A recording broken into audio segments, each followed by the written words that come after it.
ஏழை மனதை மாளிகையாக்கி இரவும் பகலும் காவியம் பாடு.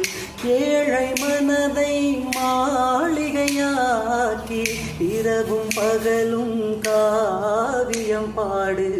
நாளை பொழுதை இறைவனுக்களித்து நடக்கும் வாழ்வில் அமைதியை தேடு. நடக்கும் வாழ்வில் அமைதியை தேடு. உனக்கும் கீழே உள்ளவர் கோடி நினைத்து பார்த்து நிம்மதி நாடு.